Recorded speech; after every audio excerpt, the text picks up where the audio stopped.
And good morning, and I'm proud that my company is sponsoring and helping this event.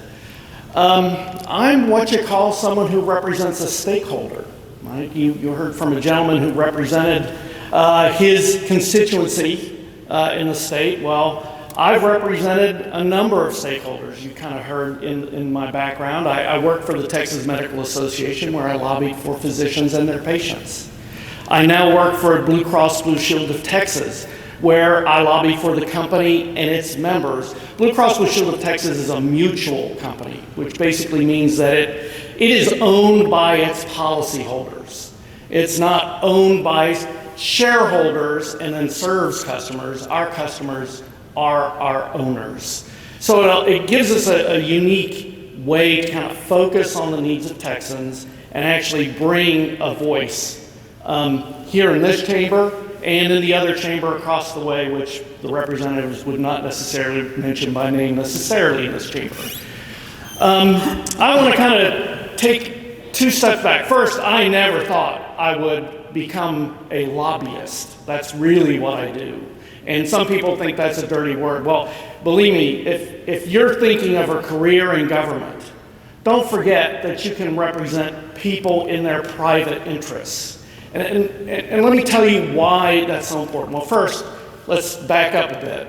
The United States Constitution has the First Amendment. And we all know the freedom of religion. We all know about free press, freedom of speech. Those are usually top of mind when you think of the First Amendment. But the First Amendment also gives you the ability to petition government. That's what I do.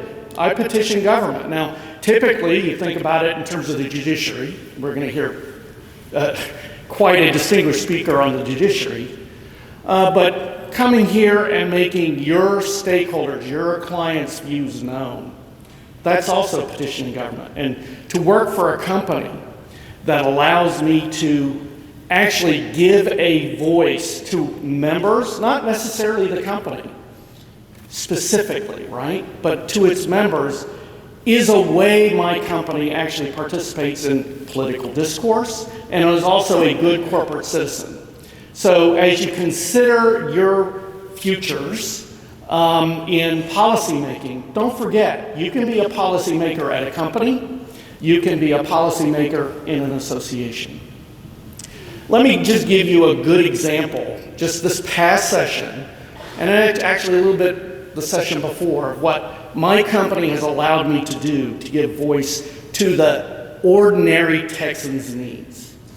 So everyone's probably familiar with when a hurricane or some other natural disaster comes through the state, the Attorney General has authority to go after those who would gouge people who are in need, right?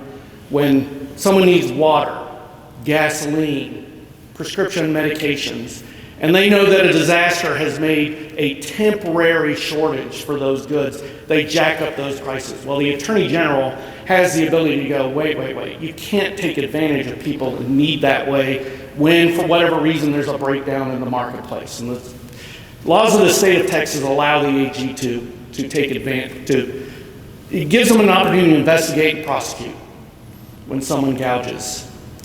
Well, prior to this past session, the Attorney General couldn't take action if in your own personal medical disaster, someone decided to gouge you. If you have a serious injury or you have experienced an acute onset of symptoms, chest pains, chest pressure, can't breathe, that's an emergency just like a natural disaster is an emergency to everyone in the community. But the AG didn't have any authority to investigate or prosecute people who would gouge someone in that kind of need when they're not really shopping, but they're running to the first place that they can get help. Among the lobby, there's a kind of a rule of thumb. It's called the 3-session rule. It basically takes 3 sessions to introduce a new idea, get everyone used to it, maybe in the second session, and then in the third session, maybe you get it passed. Well, 2 sessions ago, we brought an idea to the legislature. My company did. And that idea was The Attorney General should have the ability to investigate and prosecute gouging in a medical emergency when you go to an emergency room. We had seen circumstances where, for instance, someone showed up with a cut in the hand, took 8 stitches, and they were charged $70,000. That's really not appropriate for 8 stitches. Those are the kind of examples that we shared that first session. This immediate past session, Representative Phelan authored House Bill 1941, and he shared those stories. He shared local stories that affected his constituents, and persuaded his colleagues. And so now in the state of Texas, we now have a law that grants the Attorney General the ability to investigate and prosecute gouging in a personal medical emergency. It's the first of its kind in the nation. So when you're thinking about what you're doing, and when you're thinking about joining a company and trying to be a good corporate citizen, this is a way you can make sure that the entity you work for or the clients you represent are good corporate citizens. So I'm glad that you're here. I'm glad that you're learning about this kind of discourse, and I'm glad to be part of it. So thank you very much. I won't take any more of your time. You all have a good morning.